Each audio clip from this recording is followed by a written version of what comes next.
I thought I knew the woman I was about to marry.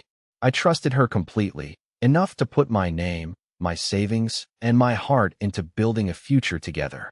Her bachelorette night was supposed to be harmless fun, just a dinner with friends. At least, that's what she swore to me. But one photo, one video, one moment of undeniable truth shattered that illusion forever. I didn't just lose a fiancé that night. I lost the version of myself that believed in her lies. A wedding is supposed to be the beginning of everything. For me, it felt like the reward after years of searching for someone who made the world a little less sharp, a little less lonely. Her name was Claire, and for nearly 3 years I believed she was the answer to every question I didn't even know I was asking. She was smart, funny, beautiful in a way that made people stop mid-conversation. But it wasn't just looks. She had a way of making you feel like you were the only one in the room. That's what hooked me. That's why, when she said yes on the night I proposed under the Christmas lights downtown, I felt like the luckiest man alive. The wedding planning was chaos, of course. Venues, photographers, endless seating charts. But through all the stress, I clung to the image of her walking down the aisle. That single picture kept me going when I maxed out my credit card for deposits or spent weekends arguing over flower arrangements. This was our future, our promise. And I believed in it. She told me her bachelorette would be low-key. A dinner, maybe a few cocktails, nothing dramatic. I didn't question it. Why would I? I trusted her the way a man trusts gravity. Unseen, but absolute. My bachelor party had been the definition of tame. Pizza, bowling, some bad karaoke. We laughed, we crashed early. We went home with sore throats from singing Bon Jovi off-key. That was it. The morning after her bachelorette, I woke up to a house that felt colder. Not in temperature, but in atmosphere. She was still asleep, her phone face down on the nightstand. My phone buzzed with Instagram notifications, and out of habit, I scrolled. That's when I saw it. A short boomerang video from one of her bridesmaids. Nothing crazy, just shots being poured, sparklers lit. But in the blurred corner of the frame was Claire, sitting on a man's lap. Not a hired dancer in costume, not some orchestrated joke. Just some guy in jeans and a t-shirt, his arms around her waist like they belonged there. And her smile wasn't forced. It was easy, warm, like the kind she used to give me when we first started dating. By the time I clicked back, the post was gone. Deleted. But my heart wouldn't let it go. I screenshotted it. I stared at it. My brain kept whispering, "It's nothing, you're overthinking." But the pit in my stomach said otherwise. I told myself to breathe, to trust her, to let it go. But that was the moment the ground started to crack under me. Little did I know, everything I thought I understood about Claire and about our future was about to collapse. The night after the bachelorette, I tried to pretend nothing was wrong. I made breakfast, slid a plate across the table, and asked Claire how her night went. She smiled a little too wide and said, "It was just dinner and drinks, nothing crazy." That should have been my first red flag. Her tone was rehearsed, clipped at the edges. She didn't look me in the eyes when she said it. And the way she immediately changed the subject, asking me about the seating chart, felt like a diversion. But I didn't call her out. I wanted to believe her. I needed to believe her. Still, that screenshot burned in my pocket like a live coal. Every time I glanced at her phone on the counter, I fought the urge to pick it up, to scroll, to search for the truth. My chest tightened, my palms itched, and I told myself, if I'm already thinking like this, then maybe I don't trust her at all. Later that afternoon, while she showered, I called Adam, my best man. He was blunt as always. "Man, if she's sitting on some guy's lap 2 weeks before the wedding, that's not nothing. You can't just ignore it." I snapped back, defensive. "You don't know her. She wouldn't risk everything for something stupid like that." There was silence on the line. Then Adam said something that hit me harder than the photo itself. "Maybe you don't know her either." I hung up, furious. Not at him, but at myself. Because deep down, part of me agreed. That night, Claire and I sat together finalizing the playlist for the reception. She hummed along to the songs, laughed at the cheesy ones, tapped my arm when our song came on. And all I could think was, she's good at this. She's good at making me forget. But when her phone buzzed and she quickly flipped it over, face down, my stomach dropped. It was a reflex, not a conscious act. And reflexes don't lie. I tried to shake it off. Maybe it was one of her bridesmaids. Maybe just another wedding update. But the paranoia was in me now, threading through every thought, tightening around every word she spoke. Before bed, she kissed me and whispered, "We're so close, babe. Just a little longer, and everything will be perfect." Her voice was sweet, too sweet, like sugar poured over something rotten. That night, sleep didn't come easy. Every time I closed my eyes, I saw the image of her on that guy's lap. I heard Adam's voice again, reminding me of the truth I didn't want to face. By dawn, my body was exhausted, but my mind was sharp. This wasn't going away. It wasn't paranoia anymore. It was instinct. And instincts, I've learned, are rarely wrong. I got up, stared at my reflection in the bathroom mirror, and made myself a promise. I would stop pretending. I would find out exactly what happened that night. Because if I didn't, I knew one thing for certain. Walking down that aisle blind would destroy me more than the truth ever could. But that was just the beginning of my nightmare. 2 days later, the truth didn't just creep up on me. It slammed into my life with the force of a truck. I was at work, trying to push through a mountain of emails, when my phone buzzed with a message from an unknown number. At first, I ignored it. Probably spam. But something in me, a tug I can't explain, made me open it anyway. It was a photo. Grainy, low light, taken from across a crowded bar. But there she was. Claire, my fiancée, laughing, head tilted back, a drink in her hand. And right beside her was a man, not dressed like any stripper, not part of some choreographed act. Just a regular guy. His arm was hooked casually around her waist, and she leaned into him like it was the most natural thing in the world. My stomach clenched so hard I nearly doubled over. Then another message popped up. "Didn't know your fiancé partied like this. Figured you should know." My vision blurred. My hands shook so badly I dropped the phone and had to scramble to pick it up off the floor. Before I could catch my breath, 2 more videos landed in my inbox. The first was shaky, filmed over people's shoulders, but unmistakable. Claire, dancing, no, grinding, against the same man, her arms wrapped around his neck. The second? A kiss. Not playful, not a dare. A full, deep kiss, her hands moving up his chest. I froze. My mind screamed, this isn't her. This can't be real. But my eyes knew better. I called the number, desperate to make sense of it. A man answered, his voice cautious. Hey, look, my name's Rob. I don't know you, but I was at the club Saturday. I recognize Claire because my cousin went to college with her. I'm not trying to mess up your life, man, but when I realized she was celebrating her bachelorette, I thought, you deserve to know. And just like that, he hung up. No follow-up, no threats, no angle. Just the raw truth dropped in my lap like a live grenade. I sat there at my desk, hands clutching the phone, my body buzzing like I'd been electrocuted. I wanted to throw up. That evening, when Claire came home, she acted like nothing had happened. She kissed me, asked about my day, pulled out a stack of wedding invitations that needed double-checking. Her voice was light, casual, exactly the way it had always been. I stared at her. I tried to match her words with the images seared into my brain. But the 2 Claires didn't fit. The one in front of me, the devoted fiancée, humming as she sorted envelopes, and the one in the video, pressed up against another man, kissing him like she forgot I even existed. Every laugh she gave me that night felt rehearsed. Every touch was a mask. I didn't confront her, not yet. I couldn't. My gut told me denial would be her first weapon, and I wasn't prepared to fight without stronger ammunition. But one thing was clear. This wasn't paranoia anymore. This was betrayal, captured in pixels and pressed into my chest like a brand. And deep down, I knew, if I kept digging, I was going to find something even worse. Then I found something that confirmed my worst fears. By Friday, I couldn't hold back anymore. The videos haunted me at work, at the gym, even in my sleep.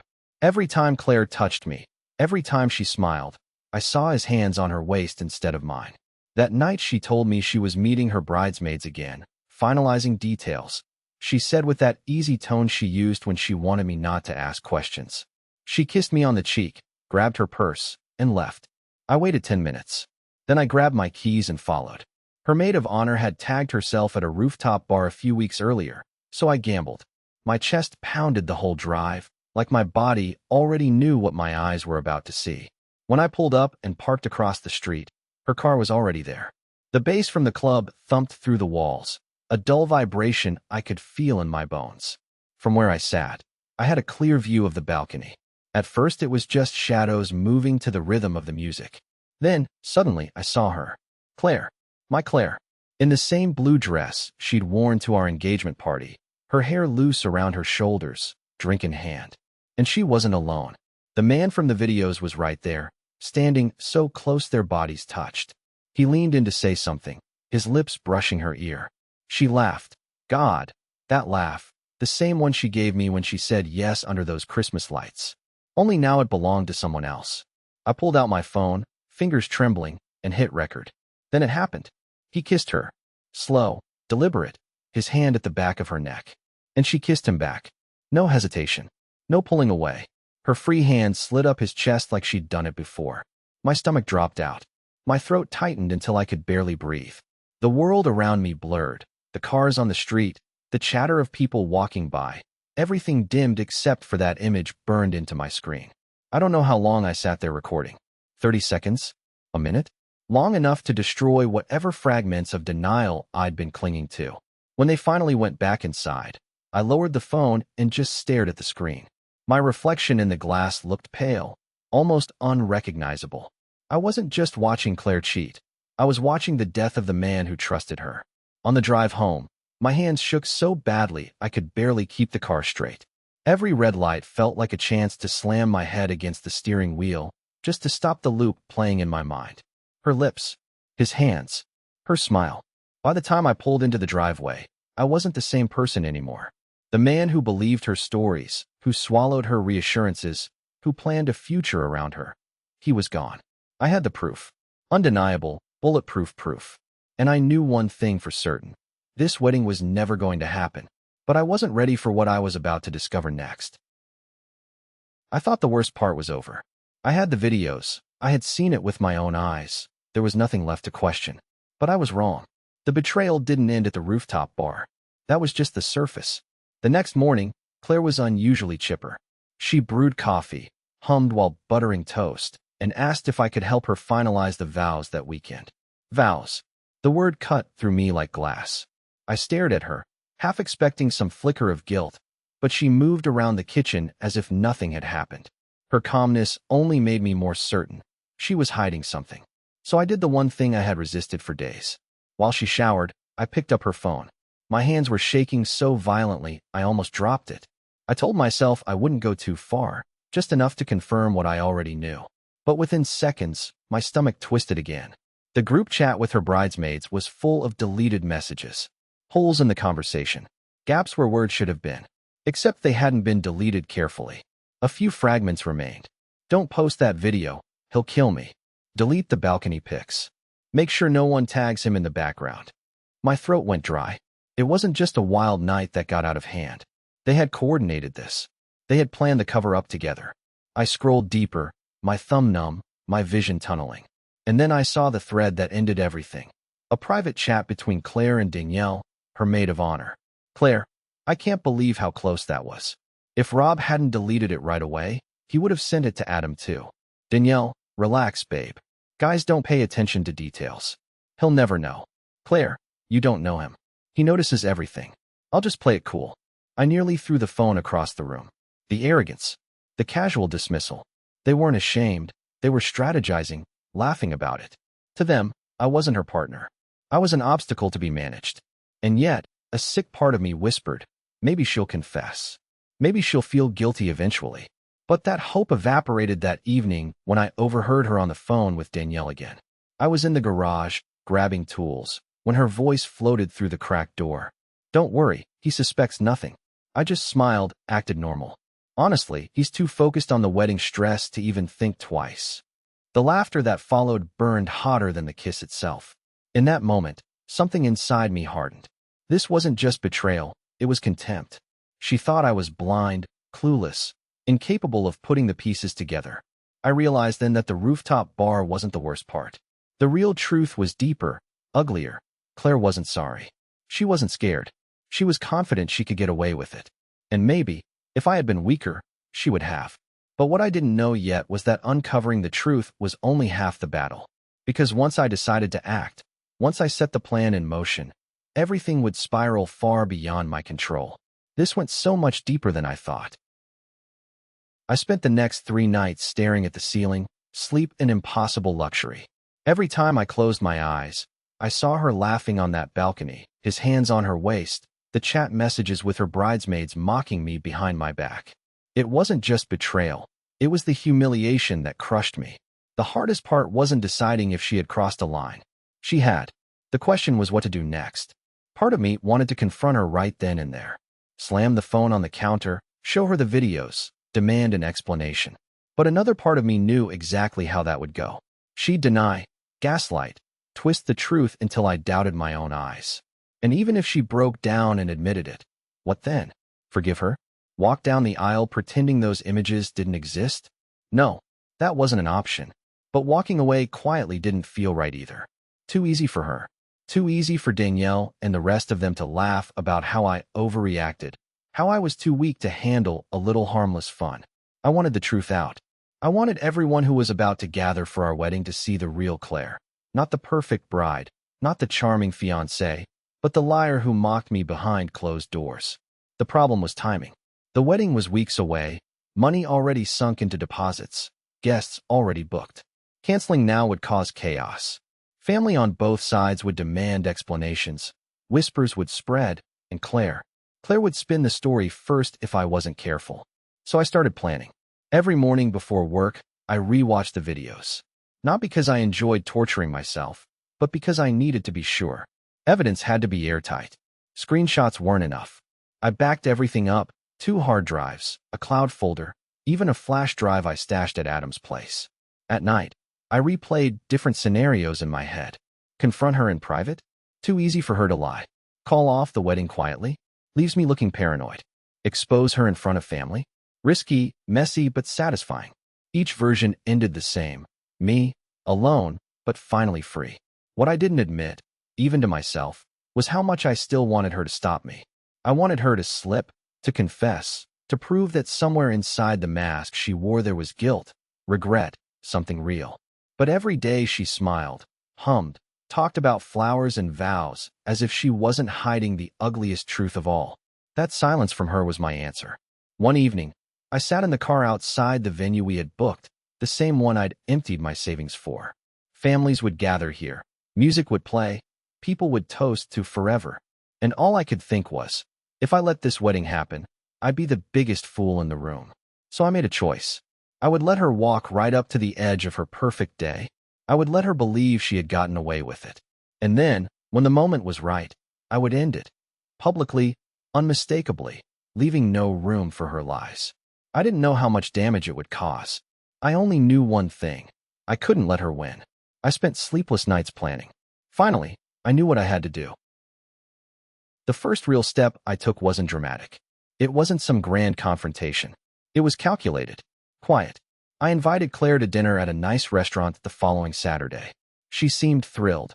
Finally, a night off from wedding stress, she said, kissing me on the cheek. I smiled back, but my chest felt like stone. I wasn't there to enjoy the food. I was there to test her. Over appetizers, I asked her how she was holding up. She sighed dramatically, went on about how exhausting the planning had been, how she couldn't wait for it all to be over. She spoke like a woman burdened by logistics, not by guilt. When I pressed, she placed her hand on mine and whispered, "I know I've been distracted, babe, but it's only because I want our wedding perfect." The sincerity in her eyes almost broke me. Almost. I slid my phone across the table. On the screen was a still frame from one of the videos, the blurry outline of her dancing with him. Not the kiss, not the lap, just enough to test her reaction. Her eyes flickered for half a second. Just half a second. Then she laughed. "Oh my God, that's from the club? Babe, it was a dare. Danielle filmed it. I swear it was nothing." She sipped her wine, dismissive, as if she'd rehearsed the answer. And for a moment, I wanted to believe her. The way she leaned in, kissed my cheek, and said, "You trust me, don't you?" made me ache. But inside, I felt the walls closing in. She hadn't panicked. She hadn't confessed. She had minimized, spun the story, turned it into a joke. Exactly what I'd predicted. Still, I nodded. I let her think she had won. That was the false resolution. For the next few days, Claire acted lighter, almost smug. She hummed while cooking, sent me little texts about her dress fitting, even held my hand more often. It was the performance of a woman who thought she'd dodged disaster. Meanwhile, I kept building my case. I contacted Rob again. the stranger who'd sent me the videos. He reluctantly admitted he still had copies on his phone. I convinced him to forward everything to me. Now, I had the full set. Clear. Undeniable. I stored them in multiple places, labeled them plainly, Wedding Truth. For a brief moment, I felt calm, almost relieved, like I had regained control of the chaos. I thought, now I have the power. Now she can't touch me. But that peace didn't last. Because just as I was convincing myself that the worst was behind me, another message landed in my inbox. This one wasn't from Rob. It was from someone else entirely, a bridesmaid I barely knew. Her words chilled me more than the videos ever could. You deserve to know everything. The Bachelorette wasn't the first time. My hands went numb. My carefully built plans suddenly seemed fragile, inadequate. The problem wasn't solved. It had only just begun. I thought it was over. I couldn't have been more wrong. The message sat on my phone like a ticking bomb. You deserve to know everything. The Bachelorette wasn't the first time. It was from a bridesmaid I barely knew. Rachel, I think. She was quieter than the rest, always standing a little apart in group photos, never as loud as Danielle or the others. I stared at her text for what felt like hours, my pulse hammering in my ears. I typed back, "What do you mean? Please explain." The three dots popped up, vanished, popped up again. Finally, her reply came through. Claire's been reckless for months. Not always as obvious as that night. But this isn't new. She flirts, sneaks off, then acts like nothing happened. We tried to cover for her, but it's getting worse. I couldn't keep lying anymore. I felt the floor tilt beneath me. Months. This wasn't a single mistake, a one-time drunken kiss. This was a pattern. Do you have proof? I typed. My hands shook so violently I misspelled half the words. Minutes later, a photo landed in my inbox. Claire, at another bar weeks earlier, sitting too close to yet another man. His hand rested on her thigh. She wasn't pulling away. If anything, she was leaning in. The caption Rachel added made me sick. She told us to delete this one too. Said you'd never forgive her if you saw it. I dropped the phone onto the couch and buried my face in my hands. My chest burned. Betrayal I could almost handle. But the layers of lies, the systematic deception, shredded me. When Claire came home that night, she was radiant, talking about cake tastings and flower arrangements. I watched her lips move, my mind replaying Rachel's words. Months. Sneaking. Lies. At one point, she leaned across the table and said, "You've been so quiet lately." Stress. Her hand grazed mine, warm, familiar. For a split second, I almost forgot everything. But then my phone buzzed with another text from Rachel. "Don't let her flip this on you. She's good at it. She'll make you doubt yourself." I pulled my hand back. Claire's smile faltered for a fraction of a second, then returned, polished and perfect. That night, I sat in the dark, phone glowing in my lap, scrolling through the evidence. Videos, screenshots, Rachel's messages. The story was clear now. Claire hadn't stumbled into one mistake at her bachelorette. She had been living a double life, and I was the last to know. I wanted to scream, to confront her, to end it immediately. But another thought dug in deeper. The wedding. The families. The guests who would soon be flying in, dressed, ready to celebrate a fairy tale that didn't exist. Canceling privately wasn't enough anymore. This wasn't just about protecting myself. This was about exposing her. I decided then, I wouldn't just walk away. I would make sure the mask she wore cracked in front of everyone she'd fooled. But I underestimated her. Because the moment I started planning my move, Claire was already making hers. What happened next made me question everything. The storm finally broke the night Claire flipped the script on me. I had been biding my time, stacking evidence, rehearsing how I'd end it all at the wedding. But she moved first. It was a Wednesday evening when she sat me down at the kitchen table, her eyes unusually wide, her voice trembling just enough to sound authentic. "We need to talk," she began. My heart lurched. For one hopeful second, I thought she was about to confess. But instead, she said something I didn't expect. "I feel like you don't trust me anymore.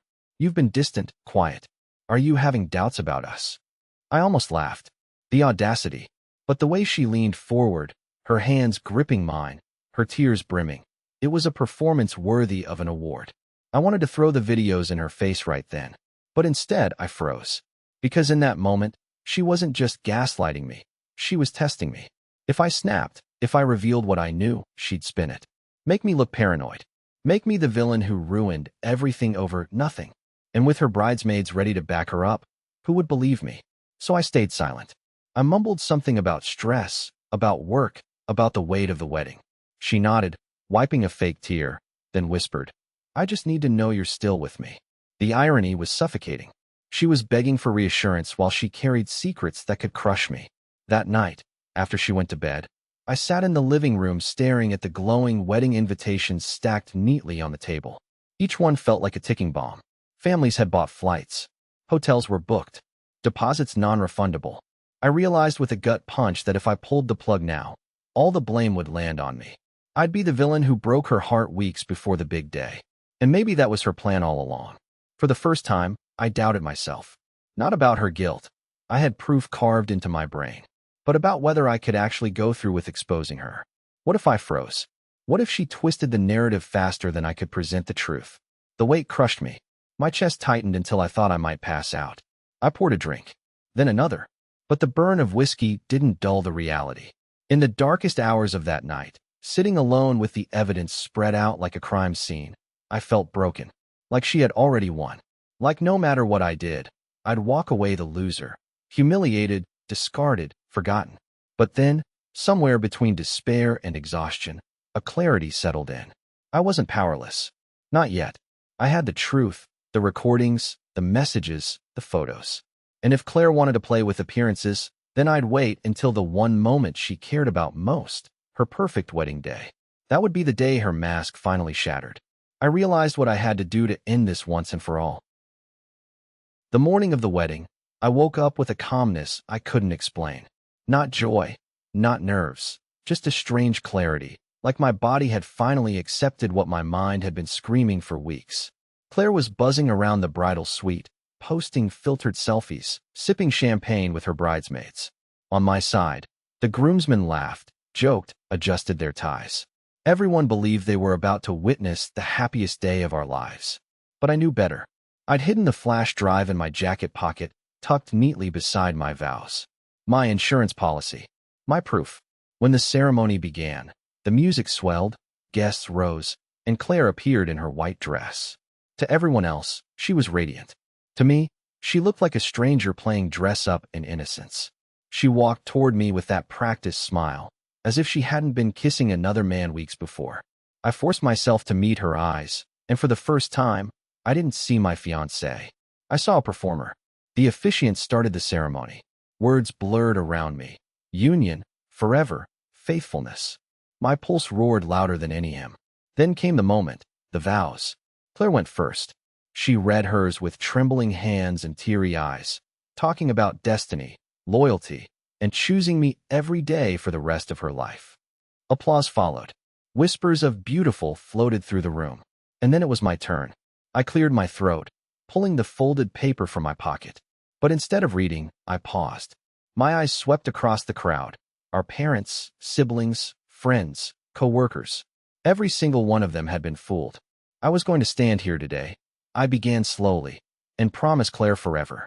I was going to vow to trust her, to honor her, to believe in her. A ripple of confusion spread through the guests. Claire's smile stiffened. But before anyone here raises a glass to us, I continued, my voice steady now. There's something you all need to see. I pulled out my phone, connected it to the projector we had rented for the reception slideshow, and pressed play. Gasps echoed through the hall as the video lit up the screen. Claire on the balcony, kissing him. Claire grinding in the club. Screenshots of her texts with her bridesmaids, laughing about covering it up. Her own words, he'll never know. The room erupted. Shocked murmurs, chairs scraping, whispers like fire. Claire dropped her bouquet, her face draining of color. "Stop! This is out of context," she shouted, stepping forward. But it was too late. Everyone had seen enough. Her father stood, face red, eyes hard. My mother shook her head, tears in her eyes. The bridesmaids froze, Danielle paling as if she'd seen a ghost. I turned back to Claire. "You didn't just betray me. You lied to everyone in this room. You mocked me, planned with your friends to hide it, and thought I'd be too blind to see. Well, today was supposed to be about truth. So here it is." For a moment, silence hung heavy. Then guests began standing, leaving in disgust. Some muttered curses. Others simply walked out, shaking their heads. Claire reached for me, her voice cracking. "We can fix this. Please, don't do this here. I stepped back. No, Claire. This is exactly where it needed to happen. And with that, I walked out. The wedding was over. Justice had been served, but the aftermath was still waiting for me outside those doors. The days after the wedding that never was felt surreal, like I was walking through the ashes of a life I almost burned myself into. News spread fast. Guests whispered. Stories circulated. And within a week, everyone in our circle knew what had happened. I didn't need to explain. The videos had spoken louder than any words could. Claire tried, of course. She texted, called, left voicemails filled with trembling apologies and desperate excuses. I was drunk. I wasn't thinking. It didn't mean anything. Then, when that failed, she shifted tactics. You humiliated me. You ruined everything we built. You didn't have to do it that way. But that was the point. She wanted to control the narrative. She wanted to cry her way into sympathy. The difference was, this time, no one was buying it. Her parents stopped speaking to me after the ceremony, but not because they thought I was wrong. It was shame. I'd exposed their daughter in front of everyone, stripped away the illusion they'd helped her build. To them, it was an embarrassment too great to forgive. But in quiet moments, some people reached out. Rachel, the bridesmaid who'd warned me, sent a simple text. You did the right thing. You saved yourself. Adam showed up at my door with a six-pack and no words, just a heavy hand on my shoulder. Even distant relatives called to tell me I was brave for not letting myself be trapped. Meanwhile, Claire's reputation unraveled. The group chats that once mocked me turned on her. Screenshots leaked. Friends pulled away. Danielle, her loyal maid of honor, quietly deleted every photo of them together. One by one, her bridesmaids distanced themselves, leaving Claire isolated in the mess she created. For weeks, I carried a strange mix of grief and relief. Grief for the future I'd imagined, the home we would have bought, the kids we might have raised, the anniversaries that would have marked decades together. Relief because I'd escaped the slow poison of living with someone who wore loyalty like a mask. At night, I replayed the moment I walked out of the wedding hall. The stunned silence, the gasps, the sight of Claire crumbling under the weight of her own lies. It wasn't joy I felt then, it was freedom. And freedom, I learned, doesn't always come quietly. Sometimes it explodes, ripping apart the lies we've wrapped ourselves in, forcing us to breathe air so sharp it hurts. Months later, I'm not bitter. I'm cautious, yes. A little harder, a little wiser. But bitterness? No, that belongs to her. When people ask what happened, I don't give details. I just say, she showed me who she was before it was too late. Because that's the truth. I wasn't destroyed that night. The wedding was. The fantasy was. But me? I walked away stronger. When I look back at it now, I realize something important. Betrayal doesn't always show up in grand gestures. Sometimes it's in the little lies, the casual dismissals, the way someone thinks they can outsmart you because you love them too much to notice. Walking away wasn't easy. It cost me money, pride, and months of planning. But what I gained was worth far more: clarity, freedom, the knowledge that I refused to build a life on a foundation of secrets. Maybe some of you have been in my shoes, trusting someone who wasn't worthy of it, finding out too late, and wondering if it was your fault. It's not. The fault lies with the people who choose betrayal over honesty, who choose masks over truth. So here's my advice. Trust your gut. If something feels off, it probably is. Don't ignore the cracks just because you want the picture to stay perfect. If this story hit close to home, let me know in the comments. And if you want more stories like this, raw, real, and unfiltered, make sure to subscribe. Your support keeps these stories alive.